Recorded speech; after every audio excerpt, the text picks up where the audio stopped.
Toto. I have a feeling we're not in Kansas anymore. I know Kung Fu.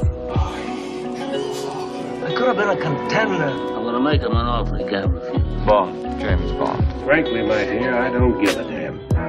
One man, one child who is surprisingly more talented than the rest of the cast. One AAA actor with about 150 lines in The Dark Tower. God, okay. Maybe I won't do that again, but You did good. You did good. Yeah, you did good? Okay, thank you. Do you think you can do it? I can do that. Why don't you introduce this, Jimmy? Okay. Hey everybody, and welcome to the Mov.ie podcast, where three awesome dudes talk about awesome movies every week. I'm your host Jimmy, and with me, my two best friends and co-hosts. This is Eric. You know me, guys. I'm really strong. Not as strong as Chris, but No, of course not. And that's me. I guess we're going to be calling me Chris. That's fine. Emmett. Yeah, that's my first and middle name. I'll go by Chris. Hi, I'm Chris. I do the Mov.ie podcast with my two best friends, Jimmy and Eric. And welcome everybody to episode 2, The Dark Tower. The Dark Tower is based on the book of the same name by Stephen King. The film is directed by Nicolaj Arcel and features Idris Elba as Roland Deschain, aka the Gunslinger, and Matthew McConaughey as the Man in Black.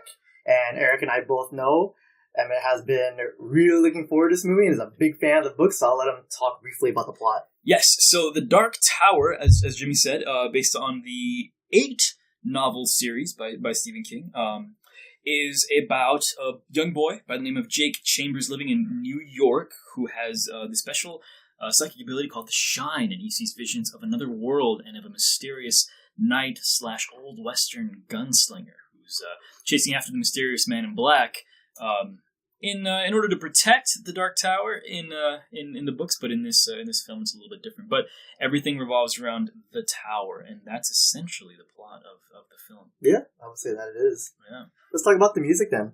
Okay, so we want to get the music right out of the way because, as I've said in the last episode, if you're listening from there, I have a big music background, and so I was paying a lot of attention to the score, and I have to say I was not impressed, having come off of Dunkirk, where Hans Zimmer was such an integral part of that experience. The score was with you for the length of the film. I felt that the score was really underutilized in this film, and I did not walk away feeling particularly impressed until about the end. There were a lot of very very major, very happy tones that I heard revolving around Roland, the main character played by Idris Elba, and his character is a bit more of a mixed bag, and so I would have liked to have seen that better reflected in the score. Matthew McConaughey's character being sort of the epitome of evil. I would have liked to see his sort of essence communicated more through the music. I didn't feel like there was that connection between the direction of the film and the music that was utilized. I don't know how you guys felt about it. Yeah, I was pretty indifferent about it. There was nothing really that stood out to me as music. It was like, I don't remember even what the music sounds like, and I watched it like a week ago. And that's the biggest problem with the score, is that if you walk away from, and this is, so I'm the music guy, I'm paying attention to this stuff. If you're not a music guy and you walk away from the movie not talking about how great the music wasn't good. It just wasn't memorable. Yeah. It didn't add anything for me anyway. I just came out of the theater yesterday, so I probably the freshest memory. Yeah, you have the freshest. It's been about a week of the movie. Yeah, it's less. I think 24 hours just passed since I've seen it, and I gotta say I didn't even notice the music at all. There may as well have not been any music to me. It was unremarkable. I don't even remember what the soundtrack sounded like. It went right over my head. Like sometimes I'll remember a soundtrack. I remember the Inceptions. Everyone remembers the Inceptions. Wow. And even the Dunkirk soundtrack for what music there was. It's it's memorable. Yeah. This movie, it was an unremarkable soundtrack. Yeah, so it's sort of a kind of a theme, I think, with some aspects of this film, which is a big shame because I, as Jimmy mentioned earlier, am a huge fan of this property. I'm going to get my first tattoo about this godforsaken book. Yeah, for real? Yeah, man, and I'm so in love with The Dark Tower, and so it's very hard for me to admit that there are parts of this film that were unremarkable. And the first thing that struck me as very, very average was the score, and I think that always happens when there isn't a strong relationship between the storytelling and the music you get that. You get people who are not coming from musical backgrounds walking away, not even thinking about the music. Whereas, just like I mentioned earlier with Dunkirk, which was episode 1, so if you haven't listened to episode 1, go listen to episode 1 too. With Dunkirk, you walk away, the music was a part of that experience. It was integral. It was a pillar. And Hans Zimmer had better win an Oscar or whatever you win for music, or Grammy, I guess. But yeah, so unfortunately, the music was just unremarkable. And so yeah, that's as much as I have to say about that. I think that's our general consensus. Yeah, that's too bad. All right, let's move on to our cinematography of the film then. Like, what do we think about how the movie is shot? Maybe some specific scenes or set pieces. Eric has something to say. I'll say this. Now, I didn't read the books like Emmett did. I'm not. To me, I didn't even know what Dark Tower was. I'm not a big book reader. I'm not really a Stephen King fan. Words are hard for Eric. Yeah, they don't come to me easy. And but at the same time, the trailers, it looked like a good action film, so maybe I could at least take it as that. I feel like there was a lot of the world itself was grim and and beautiful at the same time. I think there was a nice atmosphere about it. You're talking about Roland's world, right? You're talking about not the Earth. Earth just looked like dirty New York City Earth. It was just New York City. It was just everyone's seen New York. You see in the movies, it's always the same. Yeah. But the actual fantasy realm, which is supposed to be like a Western kind of theme, at the same time, kind of a fantasy theme, post-apocalyptic too. There's like some science fiction robots. You go from like this, Western desert to kind of a like a mystical forest to kind of like these, the carnival that says Pennywise on it. Yeah, you've got some. We can talk about the Easter eggs later. Yeah, you've got lots of hints at other Stephen King things, I'm sure, which I didn't catch since I'm not really familiar with Stephen King's work. But at the same time, though, I feel like there was a lot of world to explore, but we didn't get to see much of it. Yeah, that's something that I think is something that I think we could have benefited from seeing more of. Is kind of, I understand it's an 8-book series, right? They kind of mashed it all into one movie. And it kind of, you miss things. I want to build off that because that was a big concern that a lot of other book readers had because I think Nicolaj Arcel didn't do a very good job of communicating the intention of getting elements from all of the novels and then introducing them into a film. I don't want to derail the cinematography conversation yet, though, so we will get back to that. But I'd rather hear what Jimmy has to say about the visuals, the cinematography. What I think was that it was shot okay. I guess it wasn't like. Yeah, I feel like we're comparing it to Dunkirk because that's what we just saw. Yeah, we were just in there. It's like a big Well, think about another film that sort of like strikes you as a cinematic like visual masterpiece. I think of things like The Lord of the Rings. These big sweeping shots. It's just breathtaking. That's what this movie lacked. This movie lacked the shots that helped build the world. Yes, that's what it really needed, especially for a series. Like, I presumed they were going to make like a series out of this that they want to build upon and then expand further and further. Yeah, there needed to be way more big shots of everything. There's some, like when you see, what was The Orphanage from 1919? And then, what else was there? Besides, and of course the Dark Tower itself. Yes. Yeah, but those two shots were like the only big encompassing ones that give you like CGI.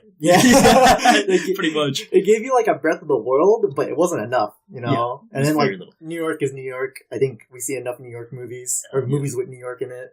And I just want to see more Midworld.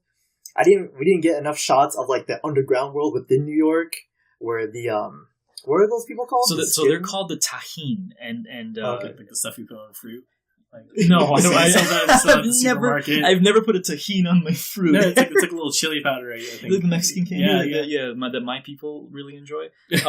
So that's another, even the name of those creatures passing by audiences is another kind of is that regular theme, is that it just moves so fast. And Idris Elba says it, kind of mumbles the name. I know what it is because I've read the books, but everyone else, my girlfriend had no idea what they were called. The rat people, I think is what she was calling them, which is accurate.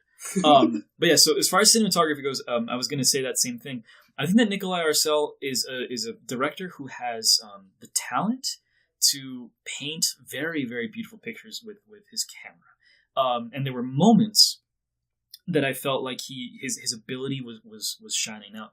The moments that you see the Dark Tower, it's breathtaking, and especially as a reader, which I mean, at the end of this, I'll sort of circle back around. But this film was for the readers. But as a reader, seeing the tower, in all its majesty among the clouds, and everything is incredibly breathtaking.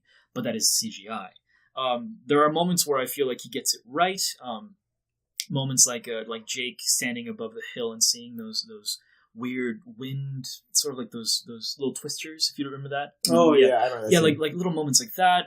The dust pulling itself apart and finally revealing this weird dilapidated ship, and just things like that. Where I think that Nick can tell a good story visually. I just don't think that the runtime gave him a chance to do that, and that is the sort of central theme with this entire film, is that it had to move so quickly that, you know, audiences who are being introduced to Midworld for the first time don't feel like they have a connection to this world that is big, and it is rife with culture and sayings.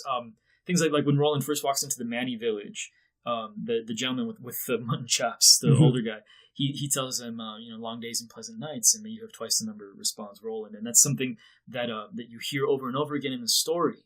And it helps cement this world as its own world. There's a culture there. There are expressions there. Thank you, Sai, which I don't even think I heard, and that was one of the biggest things. Again, rushed too fast. Didn't give himself a chance. Nick, he didn't give himself a chance to paint any more beautiful pictures, and so the cinematography was very average. Yeah. Let's talk about. Oh, sorry. I mean, before we go on to that, I just want to mention it. For a universe that's trying to be, it's being made. That's almost, basically infinite, right? There's all these different worlds that are connected and protected. It didn't seem very big. Everything seemed very small. They were only in different landscapes, very short periods, different scenes. I'm sure they were there in movie time for long periods of, maybe days, weeks, whatever. But in the movie time, there was no. I feel like there wasn't much of a sense of passage of time. Things seemed pretty rapid, one after the other. And again, like I mentioned before, you have this beautiful universe, like you said, with those desert landscape, with those tornadoes, and nothing's explained. And then two, you kind of like, hey, what was that? Why did they go away from it? Like, if it was me, I'd just spend hours being like, what the hell is that? You're like, this is something that doesn't exist on Earth, or if it does, I've never seen it, and experience it the first time. I feel like there'd be, I don't know, I feel there's lack of grandeur that was missing from the film. Yeah, especially in like other big series movies. Like if you think of Harry Potter and the Sorcerer's Stone, and you think of when Harry first went to Hogwarts and what those shots were like them on the boat seeing the castle. Those are the big shots this movie needed to start building this universe up and build anticipation. Yeah, you need to make a movie that makes you want to be in it. I didn't feel like I didn't want to be in it and be in Midworld or be in the Dark Tower movie unless I was Roland, because he's just badass. Yeah. But, in Harry Potter, I could just be me, but be a wizard. That's the difference. Mm-hmm. So it really needed way more shots. Yeah, absolutely. More runtime, too. I was so surprised when I saw the runtime. I was like, oh my god, it's not going to it's not going to meet my expectations of what I thought it was going to be. Yeah, you know what? And honestly, and even I feel, even with a longer runtime, I think, because to be honest, guys, by the end of it, I was kind of like, okay, is this about it? Are we wrapping up here? Like, is this the end of the film? Like, we know what's going on, guys. There were parts that I felt like were a little slow, and even with longer runtime, maybe it would have made it worse. And then I think it ended appropriately. I just feel like it may have been better if it had lasted over a couple films, maybe. But I don't know how much a sequel to this may have any standing now. Well, I think that that's an issue with pacing, and that's an issue also with performances, because there were parts of it where I don't think that intrigue was created very well, and that's what makes somebody want to sit in a 2.5 hour movie. Intrigue, and there was very little of that because of how fast we were moving. We got three major interesting characters, and that's about it. And in my opinion, the three of them were carried by the youngest actor. Oh yeah, you did. We'll talk about that later in the character and performance section. Let's go into screenplay then. So we'll talk about the writing and the dialogue, and we can talk more about how the movie was translated from the books to the actual film. Yeah, definitely. So screenplay. I suppose this is man. The thing with this film is that the pacing and the runtime and the screenplay and everything they reflect on each other. This was a very cut and dry, very slim, I think, script. There was not enough slowing down of the plot to really explain to you what is going on. I mean, the fact that the two of you couldn't tell me that these rat people were called Tahin, or that the orphanage was called, I guess they didn't even say it. It's the Devartois. It was just on a screen for a second. They were moving so quickly. This was a very lean script. The parts that were good were all the parts with Jake, and that's Tom Taylor, I believe, is the actor. That I'm glad, because Jake is supposed to be not only the vessel for the audience member, but he's supposed to be the sympathetic character. And Tom did such an incredible job with what he was given, and so too did Idris. The places where I think the screenplay very much failed their performers was with Matthew McConaughey's script. Oh, I agree. They did not give this incredible actor enough to work with, and Matthew could have easily been the Loki of this film. People could have walked away being enamored by this horrible evil villain who was just kind of charming. He's got the swag and he's very suave and cool, and they didn't. It wasn't in there. The meat was not on the bones. It was very much just Matthew McConaughey playing Matthew McConaughey. Yeah, and because the Man in Black is so interesting in the books, but I don't want to get into that yet. You guys. Yeah. Honestly, I thought Man in Black was an interesting, character. Coming not from reading the books, just seeing the movie. I thought Man in Black was really interesting. Like, he was intriguing. I wanted to know who he was and what he was doing. And it's not that I feel like maybe they introduced him too quickly, but I think for a man who's supposed to be super elusive, I think we saw too much of him. And again, it all comes back to when it kind of breaks it for me is when I see Matthew McConaughey playing Matthew McConaughey. Yeah, and I don't believe he's the Man in Black, or at least I don't think he's as powerful as he. And there's plenty of demonstrations of his power, which are okay. I guess they're not really fantastic ways to express power. I feel, but like they're subtle, and they just kills people. Katheryn Winnick got a very good display of that power. I was really shocked by the. Can we talk about Katheryn Winnick? She's good. Let's leave. Yeah, let's leave this. Yeah, character portion. Okay, yeah, Jimmy. I will follow up with that. Yeah, I agree that Tom Taylor did the best job out of everyone. Idris Elba is like a very close second, if not tied with him. Mm-hmm. Matthew McConaughey, I actually liked the Man in Black and how he portrayed him. I didn't really feel like I was seeing Matthew McConaughey. I didn't see like the all right in him. Yeah. He gave off a very what would I call it? A very intimidating sense around him, especially with his underlings. Mm-hmm. And he was very powerful. I liked how the way they showed his power. Whenever he said, "Don't breathe," people just died because they can't breathe.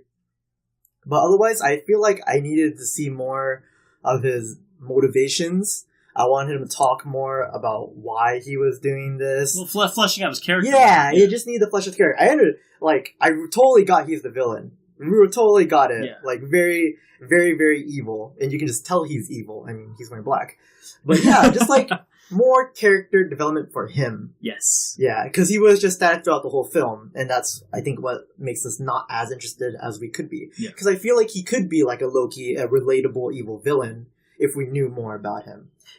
And maybe we're supposed to build off from that in a later movie, but I don't know. Yeah, well, he's also got a hole in his head, spoilers. But, and I just think that so I am coming at this as the reader.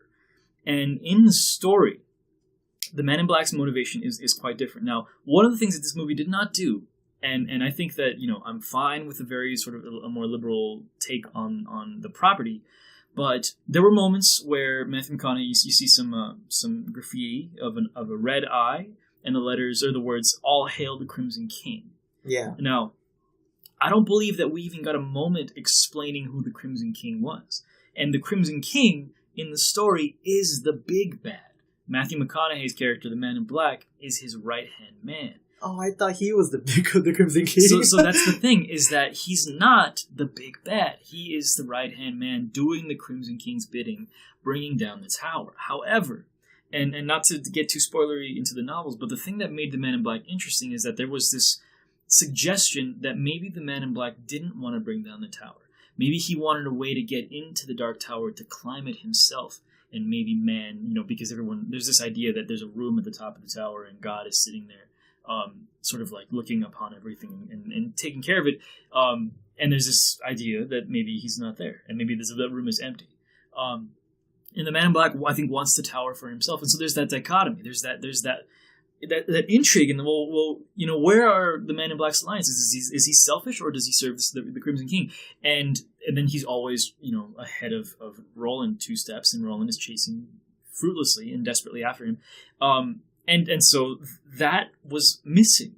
There was never a moment where I understood why this version of the Man in Black wanted to bring down the tower. I appreciated more so Stephen King's portrayal of his motivations, because that's a little bit more complicated. You can't trust the Man in Black even if you're the most evil creature in the universe, because to my knowledge, the Man in Black also wanted to betray the Crimson King, and that you didn't even get a moment, because the Crimson King is so big that you didn't even get a moment where you even got that for a second. I think one of the throwaway underlings asks a question about, like, if the Man in Black got any orders from him, maybe something like that. But that's all you get, and so that this property was missing its property's most important villain. Mm-hmm. I think was such a disservice to the story itself, and it's part of the reason why I think you walked away feeling like you didn't know the motivation, because in the story it's not that cut and dry. The Man in Black doesn't just want to bring down the tower. I think that he wants to climb it, and that makes him interesting. Yeah, they don't go into that, which is such a shame, because he seems so interesting. A man who is that powerful, who is a sorcerer, right? He's a sorcerer? Yes. And he has all this power, and he can affect so much, but you don't even know why he's doing it, otherwise just bring hell on Earth, or hell to all the different universes there are. And there's a whole other aspect to his character that has to do with the ending of the 7th novel, which I won't spoil here because we're not a novel review podcast, and I don't want to spoil it for you guys. But there's this huge theory about him being so much more knowledgeable about what's going on with the Dark Tower. And also there's the idea that you don't even know how he got to be this powerful. They don't go into why he has so much power. There's a moment where Matthew McConaughey clicks a button, and this shelf opens up, and there are a bunch of little orbs inside of it that look like maybe little planets. Those are the rainbow something, I forget what it's called in the novels, but there are these orbs that have different powers. And the 4th novel is a prequel that's getting a TV series.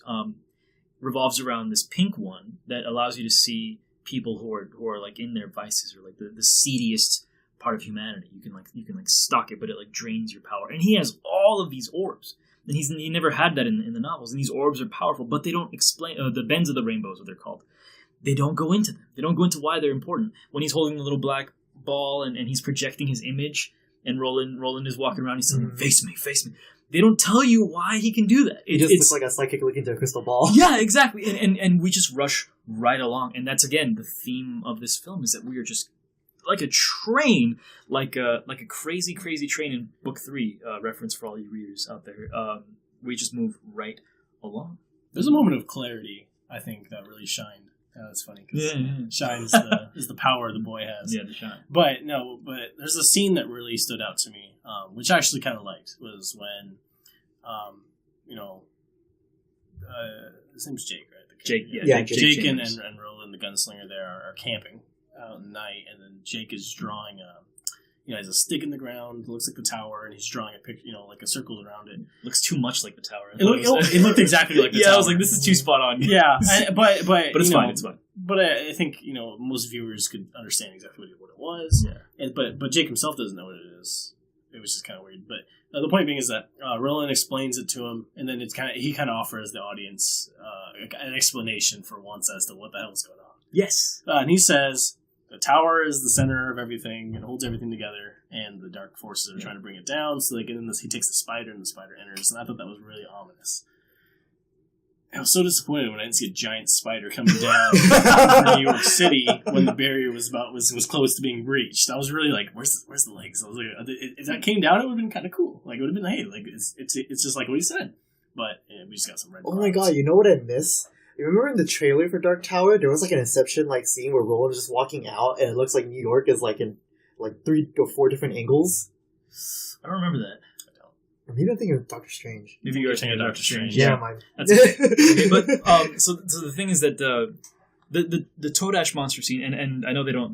I don't think they mention the name, but the monster that comes out of the red mist stabs Roland in the shoulder and everything. Yeah. So that monster and that void outside of what the tower protects is called sort of the Toadash space, and it's where all the evilness exists, and so you bring them the tower and all that gets to flood into all the worlds. So moments like that, where Roland is explaining to you the rules of this universe, are what really get people invested. And that was one of the more powerful moments, because it's like, okay, now I kind of understand the tower. The importance of the tower. Yeah, he explained the beams, the 12 beams that run through it. He said that there's an animal guardian that guards each one. And then they show you a Toadash monster trying to tear through a weak part after the tower gets hit.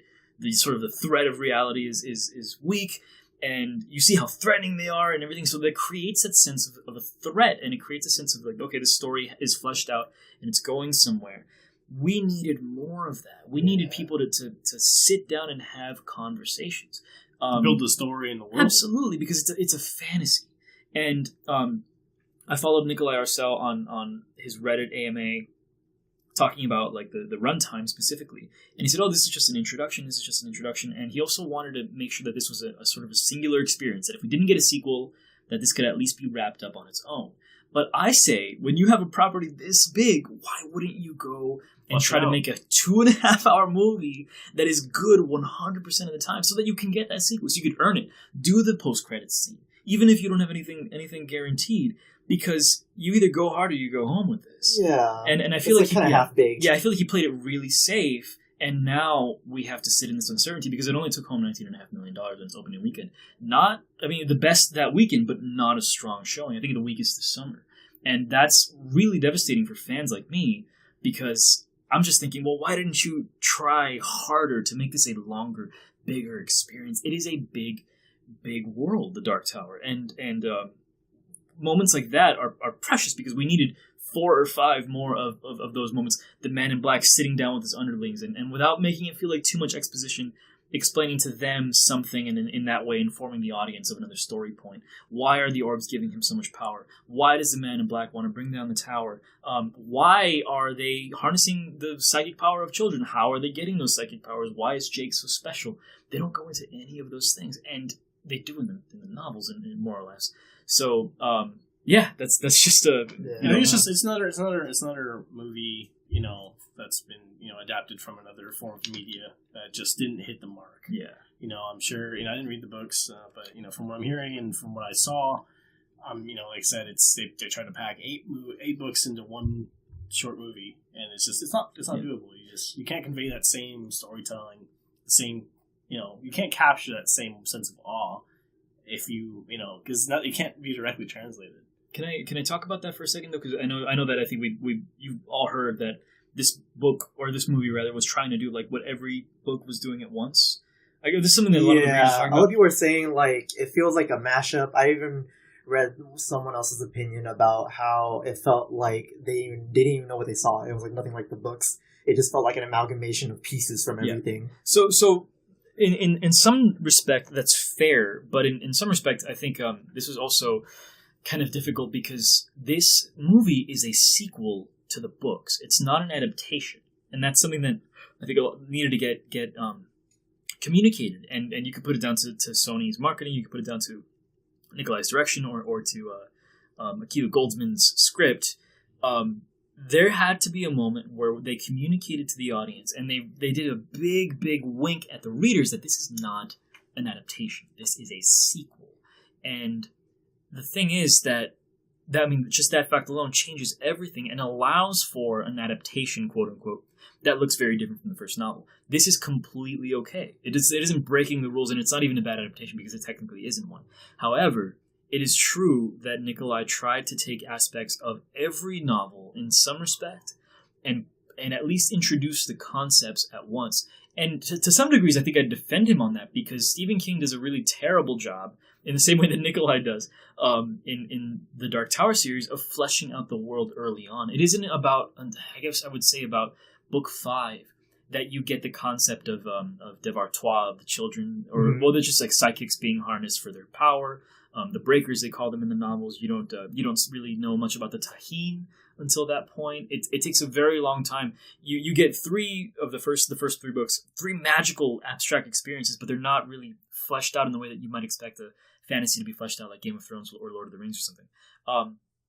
So I kind of appreciate what Arcel was doing, in that he was trying to introduce all the players at the beginning instead of waiting until the end, like King did with his series. that makes a little bit of sense, right? And as there's another podcast that I listen to that is this Dark Tower podcast. They use the expression that the movie needs stormtroopers, and so it's important that you introduce Taheen so that you give the main character something to shoot, right? Instead of holding off for 5 or 6 books before you see a lot of them. Things like that. I mean, that makes a lot of sense. However, I think that Nick also went too far because, for instance, Roland getting sick and stealing a gun or ammo and medicine from New York is a huge plot point in book 2. I think there's a lot of stuff. I don't want to get into all of it, but yeah. So it's kind of a mess, and unfortunately, I think that it would have been stronger if Nicolaj would have really leaned into the sequel detail. I don't want to talk too much about why because it'd be a huge spoiler. Really leaned into that. I think it would have made audiences that were readers happier, and also to not be too heavy on trying to mash the books into one thing. Introducing concepts, sure, but like there was a character played by I don't remember his name, but he's in Preacher. He's he was his name is Sayre in the books. He had sort of like the weird white thing. He was in it for a few seconds. Yeah, if you look up the IMDb, I think you'll find him. He's kind of a not top list, but Jackie Earl, that guy.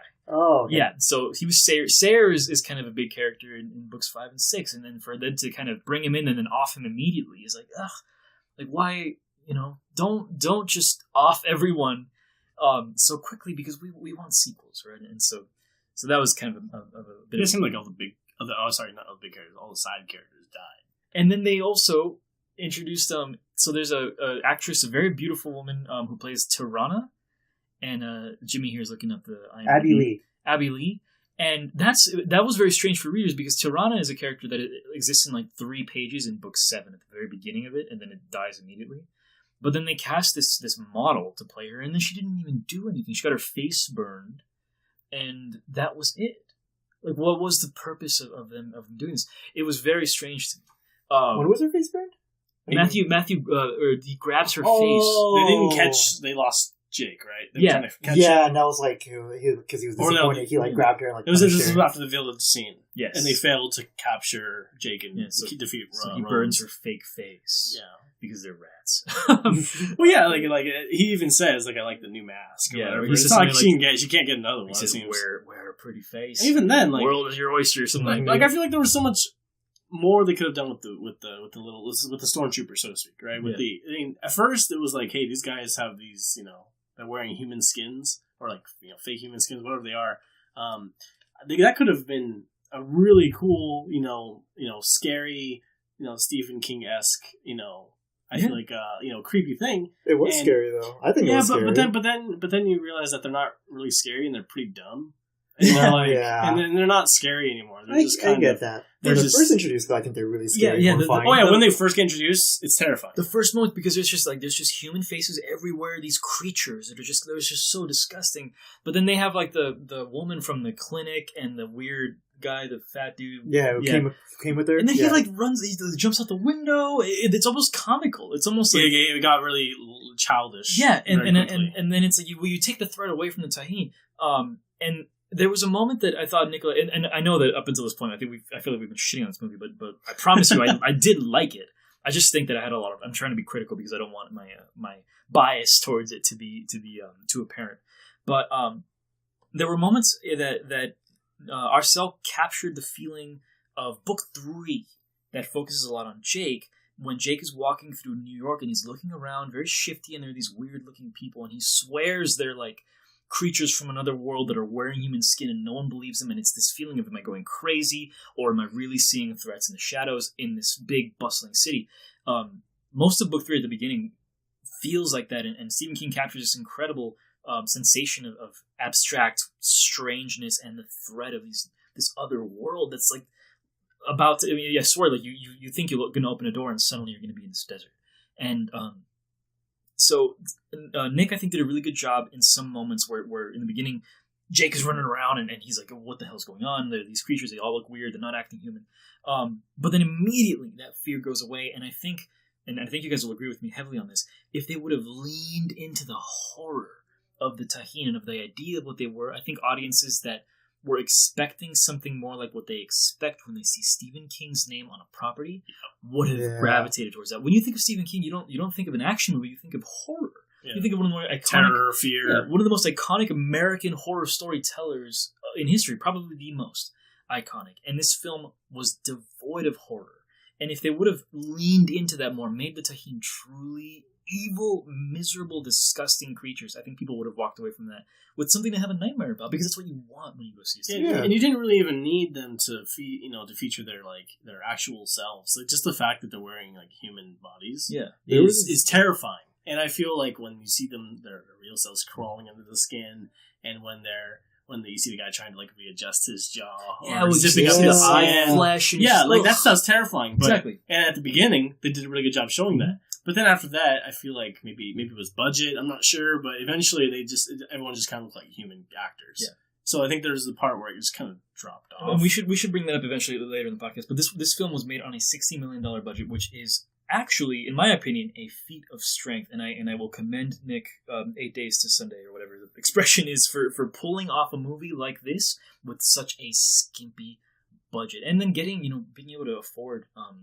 these AAA actors, Idris Elba and Matthew McConaughey, with such a little amount of money. And then the special effects were good. They weren't bad. Yeah, they didn't look cheesy, which is good. There was some like motion, like body motion, that didn't work for me with the CGI, but those shots of the Dark Tower, the Todash monster looked very good, very realistic. Looked like it was really there. I'm very impressed that they could even make a movie like this with that small of a budget. But we can talk about that later. I would be afraid, I'd be afraid of having a small budget and then spending half of it on two big actors. Yeah, and then you end up with low resources for everything else, which is like costume design and all the other things. Like I said, to me, I felt like there was an immediate shift toward the middle end of the movie when all the villains, you don't really know that they're now creatures under the human skin. You just don't notice it, because I feel like a lot of them, you can't even see that next scene anymore. It becomes irrelevant.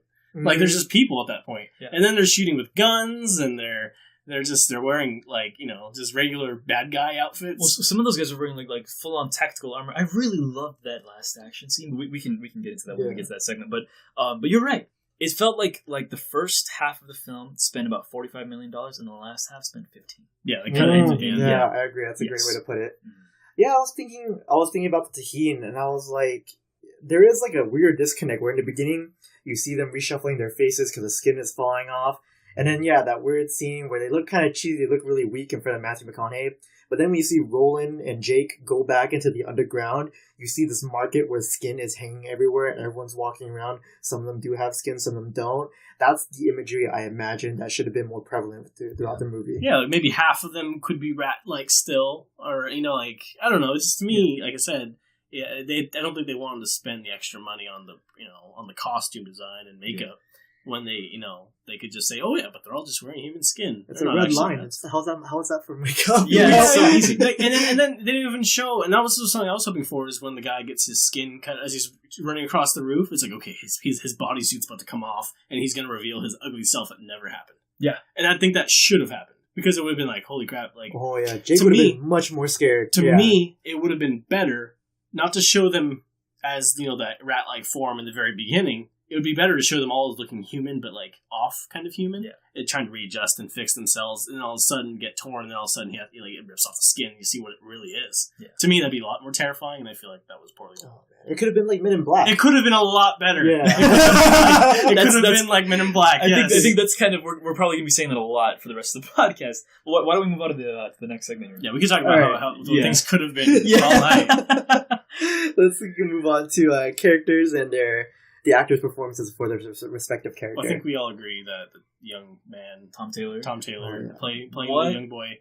What an amazing performance by Tom Taylor, acting beside two seasoned veteran actors in Hollywood, older and extremely experienced actors. Tom Taylor holding his own, literally, in my opinion, carrying that movie. Yeah, his range! Oh my god, he is the star of the series. Right? In a way, well, this movie was about him. Yeah, right. But the novels, I think, are certainly more about Roland, and overall, the story is more about Roland.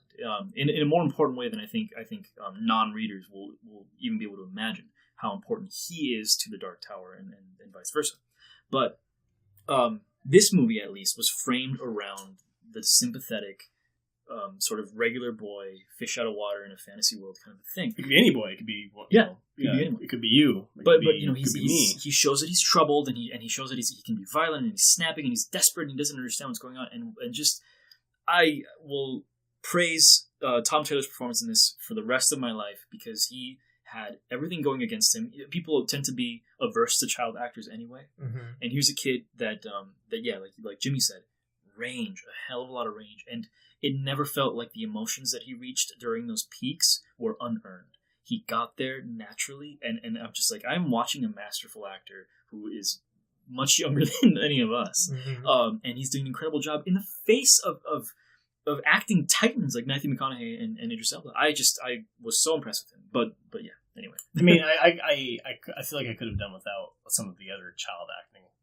Like, the next door neighbor was kind of cheesy. Could have been a bit better. Oh, yeah, the best friend. The best friend, the next door neighbor, he was kind of like, whatever. He was just more like, he was just there. He didn't have to be there. He didn't have to be there. He didn't have to be there at all. Like, maybe it makes sense for him to have that friend, but maybe he could have just seen him at school and, check up on him every now and then. I think that would have been effective enough.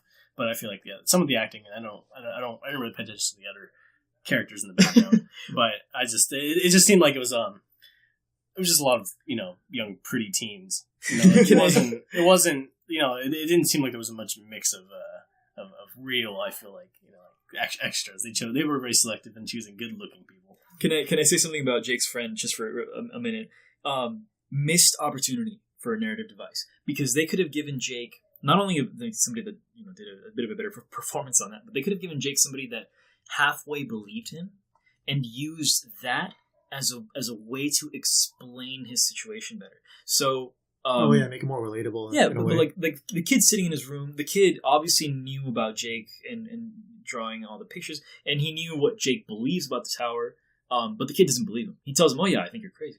But if the kid at least like halfway believed him enough for Jake to feel comfortable about telling him about the things that he sees, that could have been, without being like painful exposition, that could have been a vessel to tell the audience more about the world. Yeah. Because then here's somebody for Jake to listen to, so Jake will speak to them, and it's natural, and it's a friendship, so we can relate. And as Jake is explaining to him, like, oh, I see this tower, and there's a man in black, and all these earthquakes are coming from the tower, and it's under attack, and there's this place, and there's these children. He could have gone on and on and on about that, and then we could have learned more about the situation without having to have painful exposition.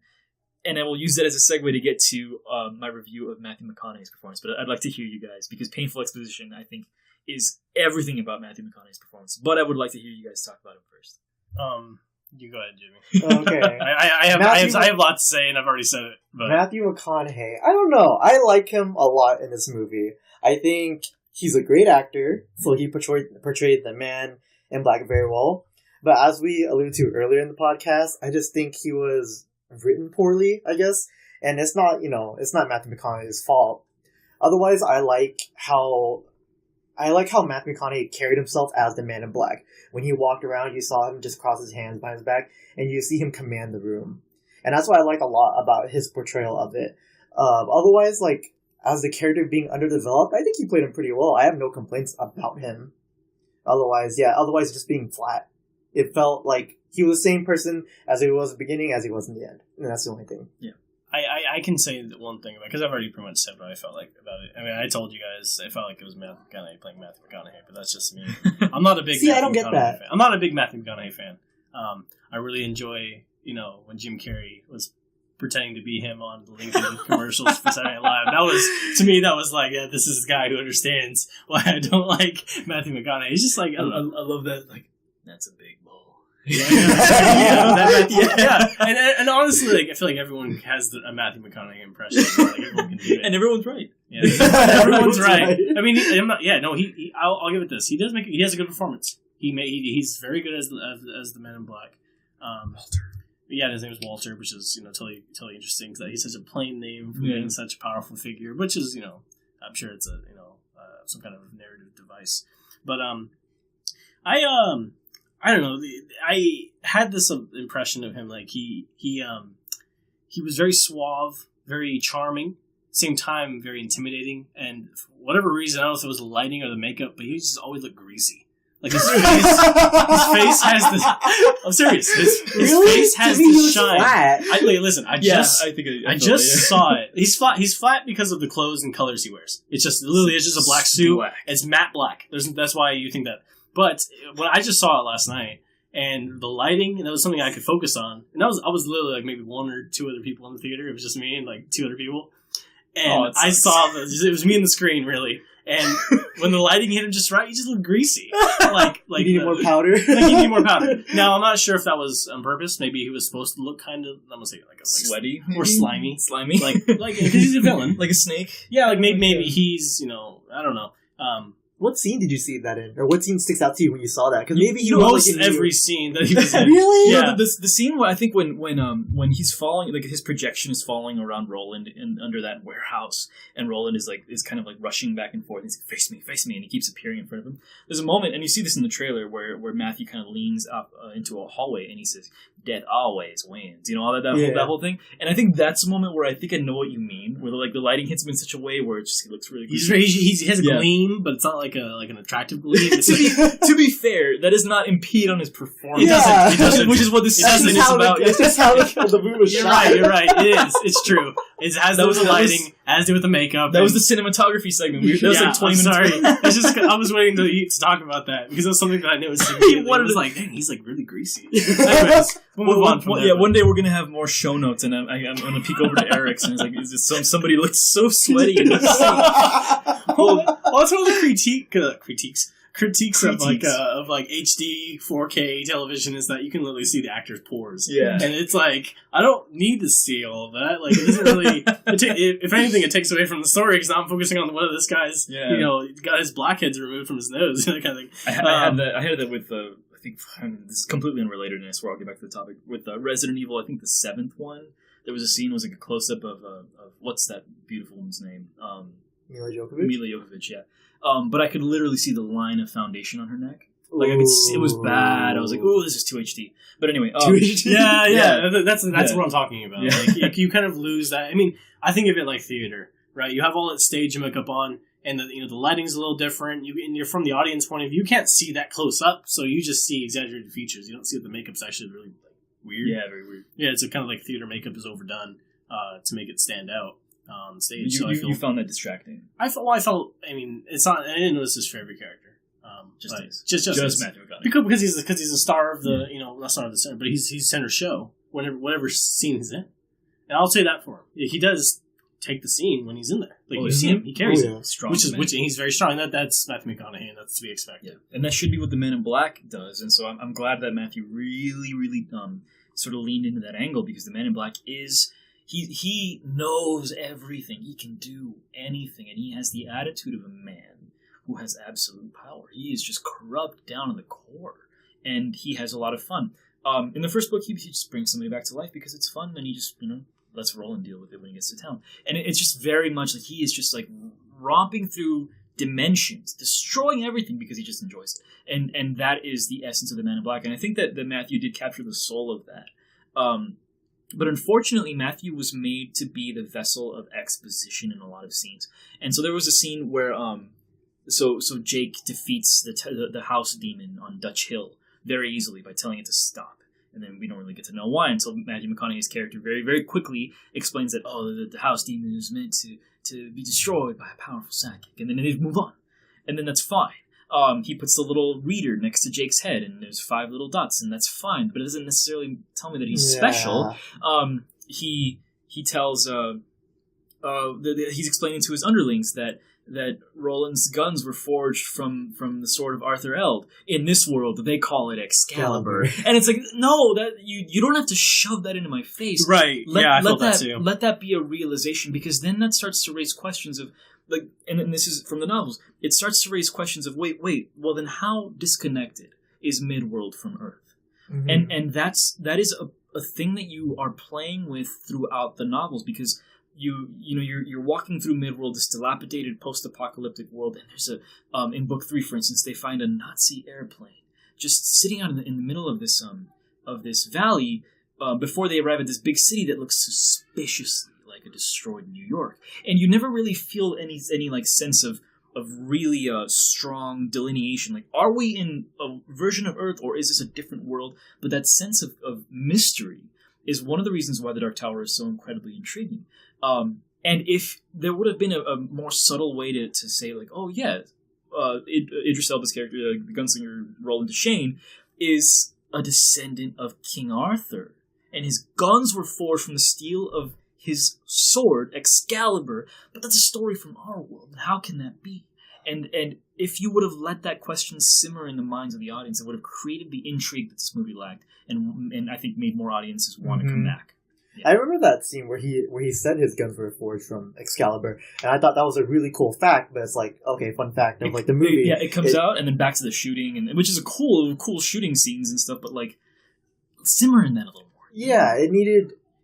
It's a waste of it being used for the Man in Black, where it should have came from maybe some other way. Yeah. So a way from another narrative device besides like a character that needed more character development. Yeah, and so Matthew McConaughey was unfortunately used as a vessel to tell a lot of story very, very quickly, when I think that took away from him having more space to play around with his character, to really enjoy being the most powerful man, well, the second most powerful man in the universe next to the Crimson King, I guess. That depends on your opinion. If you're a reader and you're screaming at me for saying that, I'm sorry. But that, you really needed to give Matthew more time to have fun with that character. And when you were using him as a pathway to tell exposition, you take away from that. And so I think that's unfortunately what happened to Matthew. But otherwise, good performance. That he knew the character and he captured the soul of it. I agree. Yeah. I think. Oh, we didn't even talk about Idris. Well, that's all I was about to break into that. We should talk about the third. I mean, I think Idris' performance as a gunslinger was amazing. Mm. I think he did the whole brooding thing really well. He did the whole, redemption kind of revenge story really well. Yes. Like, he carried emotion. And I believed it. I feel like he probably should hurt more that his dad was dead. But I feel like at the same time he's supposed to be like this tough exterior. He just keeps it all bottled up. So I bought into it. I thought his performance Idris' performance as a gunslinger was good. I think he was a good Roland. I don't know any other Roland. Yeah, because I don't read the books. No, I'll vouch for him. But if I was to read the books now, I'd immediately picture Idris Elba as playing Roland. And he'd be, dark-skinned, tall, dark, and handsome, right? Yeah. Like, and I think that was a really good, performance. Even me now, like, when I think back on the story and I think back on those scenes, I see Idris. I think he did such an incredible job encapsulating that character. Yeah. I think that Idris Elba this is another case of Idris Elba in a subpar movie, but wonderful acting. Yes. Like, it's such a shame. He's such a great actor, but he's always in, like, okay-ish movies that's not quite breaking the mainstream, or he's like a side character in a mainstream movie, which is really sad. I think he's an amazing actor, and I think this performance with him being Roland is another example of him just being a great actor. Like Eric said, I love the brooding. I loved how he was like on a mission for revenge. I disagree about maybe him feeling sad about his father, because it's been like a lot of years since the war, right? It was I don't think they even went into this very much, but he has been chasing the Man in Black for centuries. Which is something I mentioned earlier. There's no concept of passage of time. So for me, him, like, maybe when his father died, maybe it was years and years ago. Maybe that's why he's kind of over it. So, but as a viewer, you don't really get that, because you don't know how long this took place. How long that took place. It kind of hints that it was before the war or whatever it was, or during the war. And it's been years since then, but you don't get that passage of time. So you're kind of like, well, didn't his dad just die? Like, is he more affected by this? So I guess that's something that I didn't catch because of the pacing. Yeah, and the story they just didn't take the time to say, like, Stephen Deschain, who's his father, and I don't think they even named him. Stephen Deschain, the Allstate guy, he has been dead for hundreds of years, and that would have also been more intrigue. How is Roland still alive, having chased the Man in Black across Midworld for hundreds of years? You don't get that, though. You don't get that. And they needed to take an extra 2 minutes. This is why this movie needed more of a runtime. They needed to take some more time to just sit down and say that, because you raise questions. And audiences are it's not like they're easy to impress, but a question is like bait to fish. People want to know what this means or how it ends, especially in today's landscape of film and television. The most popular TV show of all time, Game of Thrones, is literally built and bolstered by like a theory culture. That whole franchise, for even the last 20 years, people have been speculating about Rhaegar and Lyanna being Jon Snow's mother for like 20 years. That intrigue right now, it's the reason why shows like Friends wouldn't work anymore, because people don't want payoff-based television. They don't want to be strung along for 5 seasons about a romance. They want to have questions. They want to be able to theorize. They want to be able to have to speculate about what's going to happen in season 2, what's going to happen in season 3, what's going to happen in the sequel to this movie or whatever. There's this huge, vibrant culture around that. And what this film needed to do was to ask those kinds of questions. And movies that do that well and directors that know how to do that almost ad nauseum are operating right now. J.J. Abrams directed, episode 7 of Star Wars. Yeah, episode 7. There's an entire scene with Rey having this weird fucking flashback or something, and there's like, okay, you see the Knights of Ren, and then you see Luke Skywalker hold R2-D2, and there's a fire, and there's all these weird, ambiguous voices. That whole scene is pandering to this vibrant, speculative culture of nerd stuff. And we needed something like that, because if they would have done that, you'd get 167 different YouTubers making all these fucking videos about, like, what the scene in Dark Tower meant, or what the post-credit scene, or like theories about the story. We needed that, and we didn't get that. And when it's something as nerd culture as the Dark Tower is, I just feel like it was a disservice to everybody for not doing that. Yeah, nothing needed to be really explained by the end of the movie. Yep. The only question I really had was like, where are they going to now, Were you really that interested in finding out? Yeah, because Roland calls Jake a gunslinger at the end. And remember, Jake shot that can. He hit the can. I know, he's fucking sick. Yeah, yeah. I want him to get his own guns and see what they can do together. Oh, that's why the books are so good. But I don't. I could gush about the books all day long. But yeah, you're absolutely right. Everything was wrapped up too neatly. And when you have something that could become a tentpole series for Sony, this could be their Harry Potter, this could be their Lord of the Rings, this could be their Marvel Cinematic Universe. This could be that, because The Dark Tower connects most of Stephen King's works. Insomnia, fucking... Especially with it coming out, it could have connected with that somehow. Exactly. Instead of just having Pennywise's name. The Mist, which is a TV show out now and was a movie in 2006. The monsters in The Mist, I think it is theorized, or it is speculated, the monsters in The Mist movie are the same monsters that came out of the tear in The Dark Tower. The monsters that are in that space between realities. And it's like, look at that, you can create and connect stories in the same way. This could be a Stephen King cinematic universe. And it really started off on the wrong foot here. And I think that I'm very hopeful about it being good, but if The Dark Tower was a 1-2 punch with it would have blown up this whole... It could have been a huge franchise, and now, we're praying that we're going to get a Dark Tower 2. And so we don't know. It's all up in the air. But yeah, how many more segments do we have? I'm sorry. It's okay, we can keep going. Yeah. We only have about... next one will be talking about the overall story of the movie as a whole. And then just our final and closing thoughts. Okay. So I think let's wrap up the Gunslinger character. I thought he was probably one of the coolest characters. Obviously, that's very cool. Very, and they did cool. that really well. Yeah. I just feel like they put a lot of money and time into the costume and everything of the character, and the actor was played it amazingly. But I feel like that's really the only thing that stood out in the film. And there was of course Jake's character. What's his name? The real actor's name? Tom Taylor. Yeah, Tom Taylor. Tom Taylor's acting was good for being a child actor. But apart from those two, the rest of the movie to me was unremarkable. Let me just say, all the scenes where Roland is reloading his gun are probably some of the coolest gun scenes I've seen in films since like The Matrix or something. Yeah.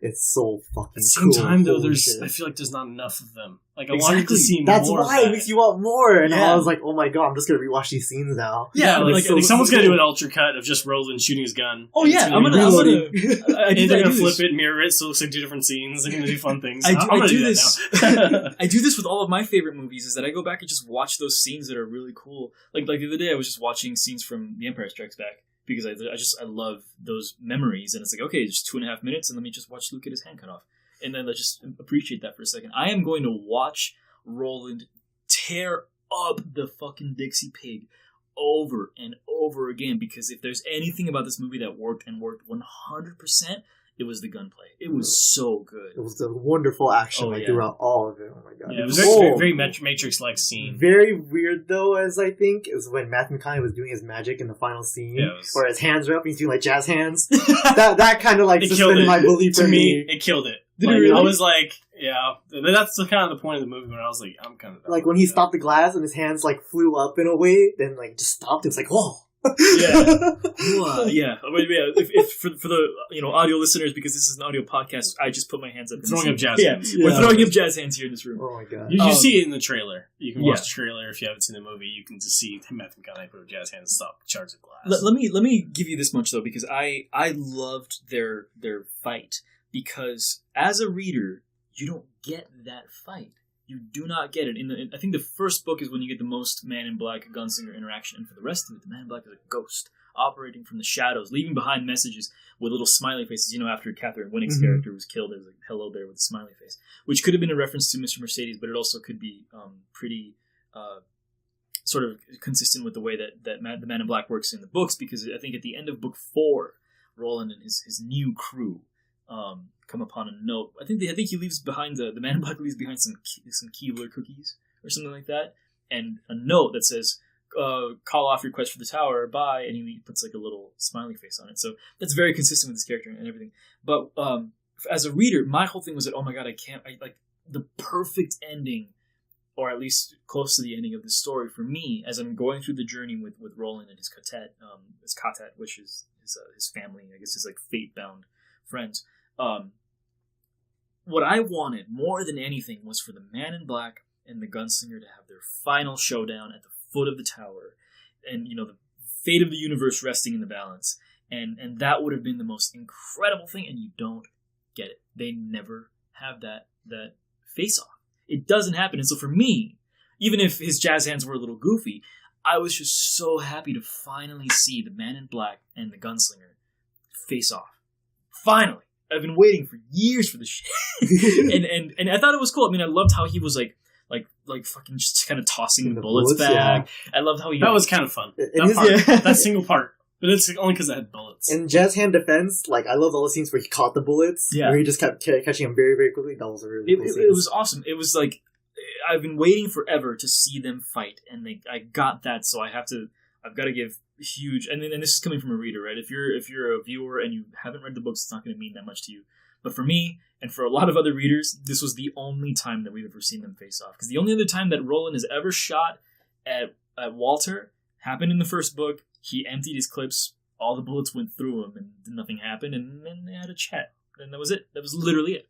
And so for me, it was like, oh, finally seeing them get into it. Really get into it. And then all that anger coming out from Roland, and then still, the suave that the Man in Black has, because he just has everything. Oh, I was just so happy to see it. But yeah, I can agree with the jazz. Yeah, it was weird.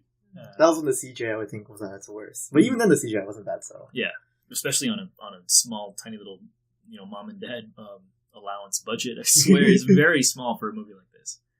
But yeah. Okay, let's go. What do you guys think of the overall story? Like the story of the whole movie. God, I mean, so let me let you guys do this first, because again, I'm a reader. I know that this could have been bigger, but I don't want that to be the. I feel like that wouldn't be fair. So I want to hear what you guys have to say about that first. I want to talk about Jake's mom. You want to talk about Jake's mom? Oh, okay. Before that, we'll talk about Jake's mom. Just as an aside, she's a gorgeous woman. Katheryn Winnick is fucking hot. She's a gorgeous woman. I don't get it. I don't know. I made a joke earlier before the podcast saying that I thought she was, prettiest when she was, crying and about to die.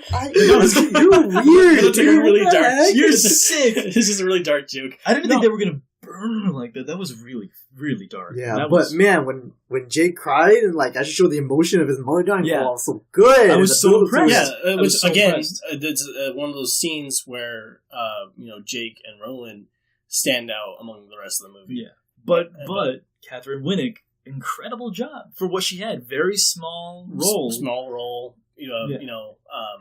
Portrayed motherly care really well, but and that kind of when Matthew McConaughey kind of says, "Oh, shame on you," or he says guilt. Yeah, living with the guilt, that you're about to die. Or that she didn't believe her son. Yeah, exactly. And then that sucks, because it ended up being true. Say anything in defense because she's been silenced. But I mean, aside, she's a gorgeous woman.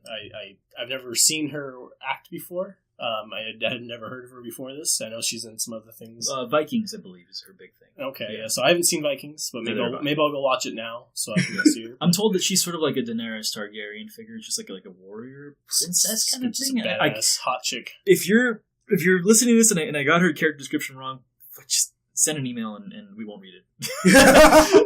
But I'll read it. Don't yeah, she did incredible, and there were little things, little filmmaking decisions that I loved, like the little fist bump that Jake and his mom have right as he's leaving for school. Do you remember that? Yeah. That's the kind of stuff that makes a movie feel human.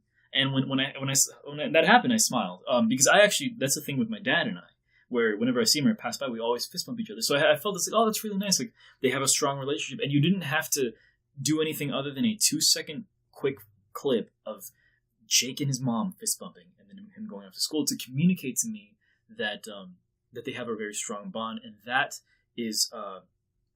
good storytelling. That's good filmmaking. It's very good direction. So like I know that we've been really kind of coming down hard on this film, but like I said, I did like it in the end, and things like that I have to give credit. I'm not gonna say there weren't points that really shined, and what I really liked about the mother and Jake's relationship is the idea that she looks like a younger mother. Yeah. So maybe she had him on accident, very young, and then of course the father passed away in a fire. So I'm sure there was the huge rough period of their lives where all they had to do is without a provider, without a father figure, without a husband.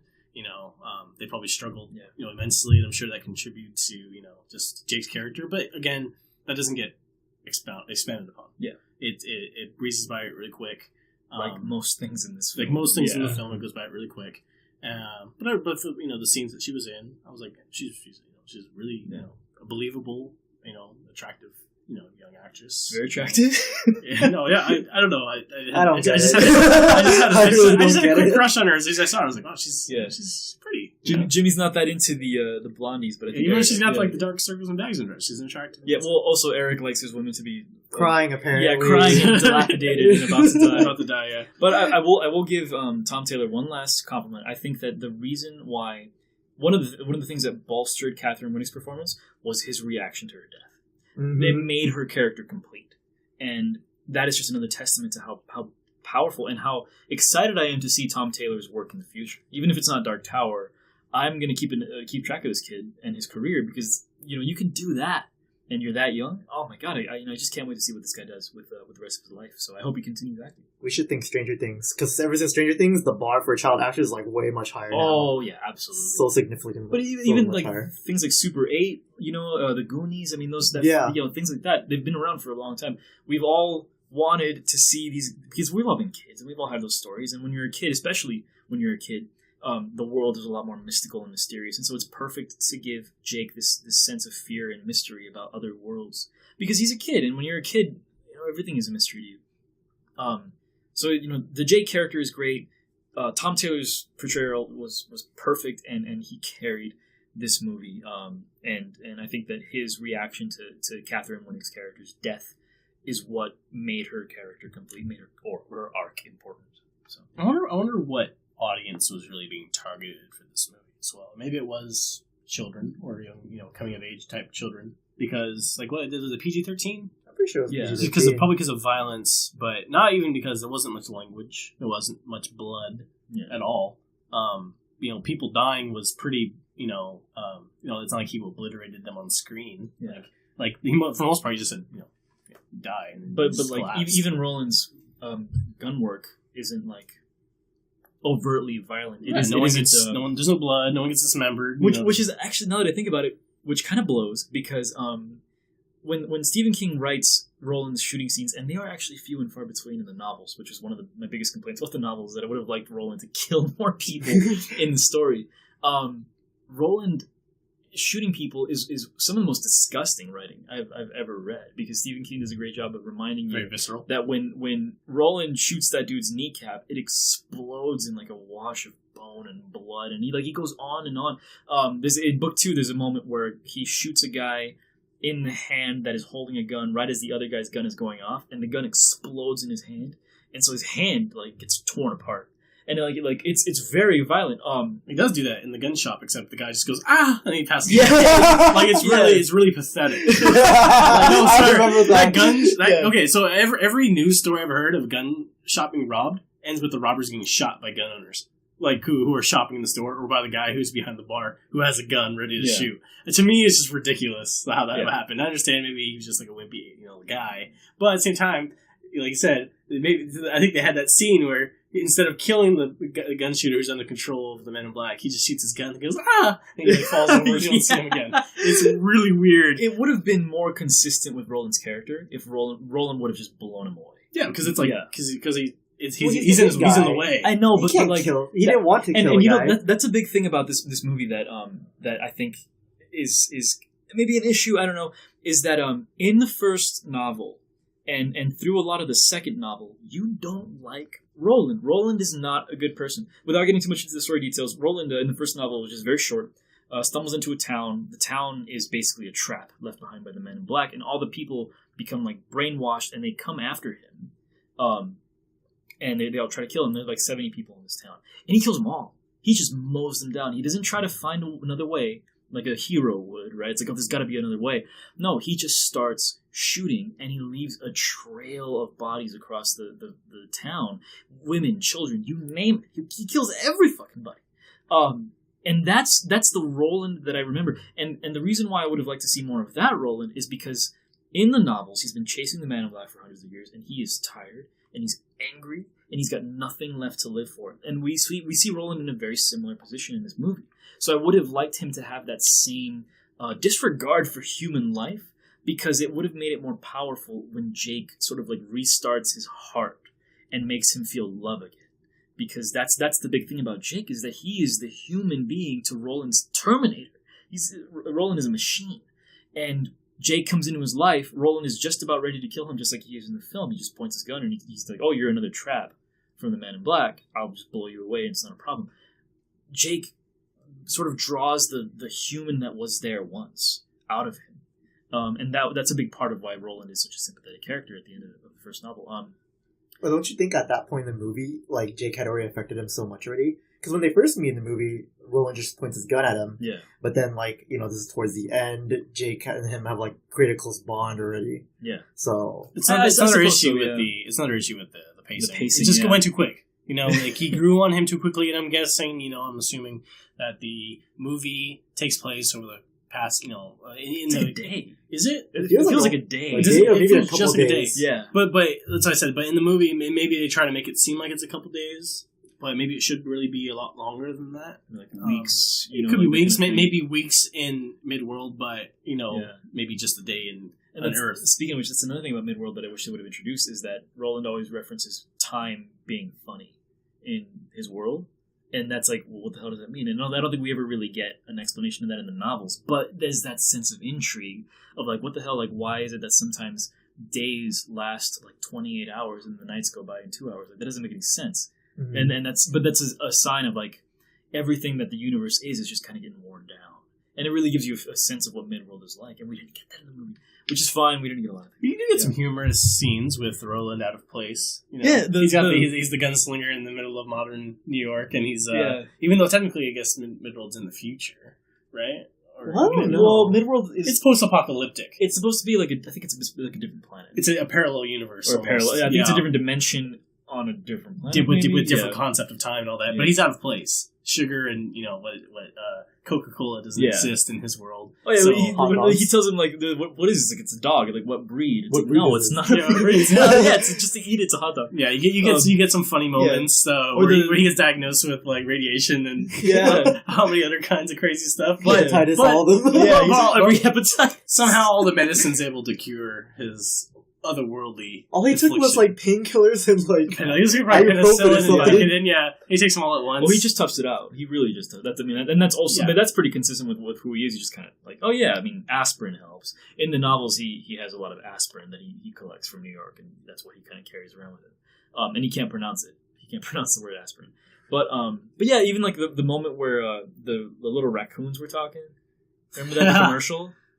Oh, he's like, did animals they were like, talk in this yeah, world? he's in the hospital. Oh, and they're like, yeah. He's like, do animals still talk in this world? And he's like, yeah. What the fuck? Like, what do you stuff mean? like that's pretty clever though. Yeah, Well, that's- but it's not explained. Like, it's like, wait, what the heck? Like, Well, that's I think it's a reader thing because like there's a character later named Oi who is like a half dog, half like raccoon thing called the Billy Bumbler, and in Roland's world is like the animals used to talk, and then when the world kind of got worn down, or like Roland says, the world moved on, the animals stopped talking. But this particular Bumbler can kind of talk, but Roland doesn't believe that he's talking of his own volition. He just thinks that he's kind of parroting what he hears. But after like Oi travels with his group for a little bit of time, you realize that he doesn't understand. Maybe he can't like talk and speak freely, but he can repeat the words that he hears and then try to use what he hears to like speak back to build sentences. So and Oi is like Bumblebee. Yeah, Oi is like a cash grab, man. I swear to God. I mean, and I know that we weren't going to get the rest of the group in the movie, but you give us a sequel. You give us Oi. Oh, audiences will love it. He's a cute little furry animal, for God's sake. I mean, like, who's not going to want to come back for that? Yeah, that's what I was kind of thinking too, and I guess this comes back to the overall, I guess overall opinion of the film. I was getting some like, I don't want to say like Wizard of Oz vibes, but kind of like that, where it's so funny that you say that. That he, I think it's meant to be that way. Yeah, I feel like too. He's this boy from New York who gets sucked into this other world through some crazy event. And then he starts, meeting these crazy people along the way to the Dark Tower, kind of like, Dorothy goes and finds the Emerald City. And not to say they're following Yellow Brick Road, but they're following the trail of the Man in Black. And I just feel like there's, I got the heavy Wizard of Oz vibes. It is so incredibly funny that you say that because literally at the end of book 4, they find the Emerald Palace, like on top of the I-70 in Kansas, in Topeka. Kansas, in a post-apocalyptic Topeka, Kansas, from the book The Stand, and they're walking down the I-70, I think is the interstate. It's empty, and then they see the Emerald Palace. They get to the Emerald Palace, and in order to get inside, they put on the red slippers, and they got to do the click, click, click. It's literally in the books. It's very weird. Yeah. So it's really cool that you even thought that. Well, I mean, it's this we're not in Kansas anymore kind of thing. Like that's literally what I'm sure goes to. It's just like the beginning of our podcast intro. We have a. Yeah. It was honestly because Wizard of Oz is one of those things where I think it was honestly like a breakthrough in cinema or some kind of cinema masterpiece that a lot of people will say. Like my mom will talk about Wizard of Oz forever because it was her childhood big movie. I don't like it very much, but anyway. Yeah, well, think about it this way, right? It's a world.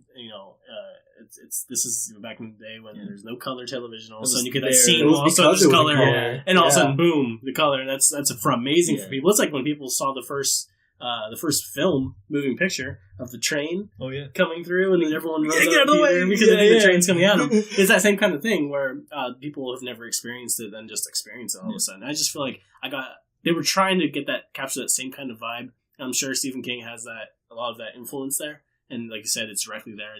But I got that vibe immediately. Yeah. That's my overall kind of opinion. Now, it's not exactly the same. Obviously, it's not the same story, but it's the same kind of thing. The themes are there. And you're right about that. It's like using storytelling mediums and trying to use different things. Because the Dark Tower novels, and this is impossible to capture in film, I think, but the Dark Tower novels are an experiment in abstract writing. And I say this to a lot of people that read the books, and they don't really, I don't think, ever connect to that. But this series is about the task of storytelling, and I think that's the biggest theme that I took away from it, particularly because of what happens in the latter novels, and I won't tell you guys because it's insane. But if anybody in the audience is a reader, then you'll know what I'm alluding to. A certain writer from Maine is a main character, but the whole series, like, it uses Deus Ex Machina, which is a thing that people usually point to and be like, "Ha, bad storytelling." It uses it as a narrative device. It uses sort of like the absence of explanation to create intrigue. Stephen King, I think the reason why The Dark Tower is so memorable is because Stephen King went out of his way to tell a story in a way that stories are not told, and he used devices to do that. And I think that is sort of comparable to filmmaking with Wizard of Oz. We hadn't used color, and then suddenly in the movie, here's this new concept, this new principle of this medium of storytelling is being introduced. And what sucks is that no matter how much I want these adaptations or these sequels, rather, to go incredibly well, I have to accept as a reader, and I think other readers have to accept too, that the feeling that you got when you we're going on the journey with Roland and his quartet to the Dark Tower cannot be replicated in film, because that feeling was fueled by an author using concepts that shouldn't work. As a matter of fact, concepts that are frowned upon in storytelling, using them as a pillar of the story. And so there is always going to be this huge disconnect there. But yeah, you're right. I mean, the Wizard of Oz thing is spot on, and it's so crazy that you even bring that I was up. just waiting for the next character to join the crew. It was kind of what I was hoping for. They find the people to kind of help them along the way, just like Dorothy finds the lion, the scarecrow, the Tin Man. I think it's just a story trope now. Yeah, it is. As the party you gain companions along the way, and and maybe it's overdone. But to be fair, I mean, if we do get a sequel, that will happen. Because the Roland's his quartet, as it's that weird word that I keep saying, his fate-bound friends, he has quite a few more of them. He's got 3 more and a Billy Bumbler. Now, is this a process of rebuilding the Gunslinger? Is that kind of thing? Not exactly. It's just I wish they would have explained Ka, which is this concept of fate in Midworld, a little bit more, or at all in the movie, because it's very important to the series. But yeah, it's sort of like fate brings people together and it binds them together, and it's magical in a way. Like they kind of can communicate with each other telepathically and things like that. But he has people that he is destined to be with, and they kind of reference that he had an old crew. The Man in Black has that scene where he's like, remember what happened to the old crew, and everybody died. So yeah, it's this feeling of regaining your family, and this is supposed to be redeeming his soul. And this is the first step, is Jake being a part of that family. All right, and with that, how about we just end with our closing thoughts on the movie and give it a rating? Yeah. Okay, so let me just, because I don't want to keep going. I swear I could talk about the Dark Tower all day. This was a blessing, because I mean, there was a moment when I was in the theater when I just had to step back for a second and I just said, "Oh my God, I'm watching a Dark Tower movie." I am so lucky to be watching this Dark Tower movie, because this is a property that I love, and I never thought I'd see the day, and here we are watching a Dark Tower movie. So I was in awe that we did that. I know that I was highly critical of a lot of things. I think that just comes from me wishing that the film was better, that they took more time to tell the story. That just comes from a deep love of the film. But it wasn't a bad film. It was okay. The runtime had some issues. Some of the performances were bad, or at least not so good. The exposition was an issue. But for the most part, I could tell that Nicolaj Arcel knew the property and cares a lot about the property, because there are so many references that readers will love. And so this is a movie that was for us, for the fans. And that blows, because this should have been a movie for everybody. But at the very least, I can walk away and watch this again, because I'm going to get this on fucking Blu-ray, and I'm going to put the poster up on my wall and everything. But at the very least, I, as a loyal fan, can watch this film and just be like, okay, well, somebody gave this to me as a gift. Of all the patience that I've had, and a lot of other people have had for a lot longer than me, this was our payoff. And if this is all we get, you know what? I can walk away from this pretty happy. And so I'm going to give this 7 talking raccoons out of 10. I mean, would I recommend it to someone else to see? Yeah, I think I would recommend it if you're a fan of the books. Coming from, pretty much opposite of Emmett here, having never read the books at all and having no idea what the story is even about, I could understand what the story was about just watching the movie, but it was otherwise unremarkable for me. Now, if I read the books, and rewatched it, maybe I'd actually appreciate it more. As Emmett said, it's definitely a movie, I'm sure, for the readers. But from an outside perspective, I don't. I was not very interested in it by the end of it. Jimmy mentioned earlier that he wants to know where they're going next. I did not. I was like, okay, well, they're going somewhere else. I wasn't. Yeah, that's cool. It was an ending for me, and I was not super looking forward to something else in the same universe unless they really do it like an amazing job. But yeah, that's my opinion of it. I would say maybe 2 raccoons, three raccoons maybe. Characters, yes, great, but storytelling wise, just okay. I think I'm a bit in the middle, because I have talked to Emmett about the Dark Tower a lot, about reading it and more about the details of it. So I was really looking forward to the movie, and I wasn't very disappointed after, but I was very mixed, probably leaning towards positive on it. The performances were really great. I really liked it. I love Roland. I love Idris Elba. And for those reasons, along with Jake, I am going to give it 6 out of 10 talking raccoons. I don't think it deserves a 7, but it is above average, so it's not a 5. Yeah. Well, all right, guys. That's the Dark Tower. How long have we been here?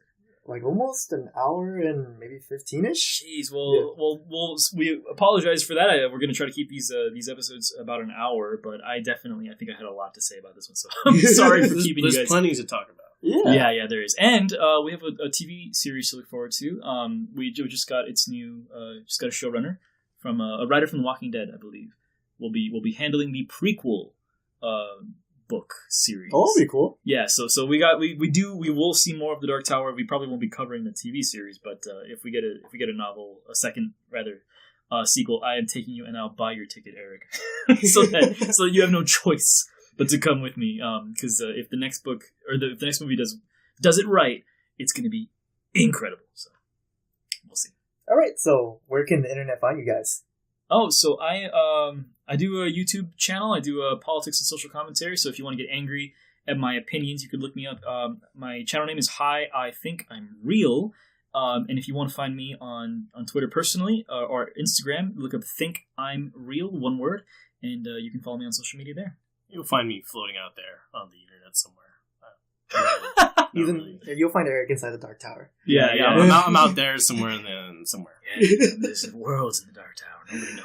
I both exist and don't exist at the same time. Schrodinger's movie reviewer. So you can find me. I run the social media pages and the YouTube channel. So you can follow us on Facebook at the Mov.ie podcast. The dot is a period, so MOV.ie. You can also find us on Spreaker. So if you want to do an RSS feed or anything like that, or download the podcast, take it to go with you, just go to Spreaker.com and just type in the Mov.ie podcast, same as the Facebook. If you want to talk to us directly, we have the email. It should be in the YouTube description if you're listening on YouTube. And just find us on Twitter at MOVDOTIE. All right. Very cool. Yeah. All right. Thanks, guys. Thank you for listening. Thank you for listening. If you're still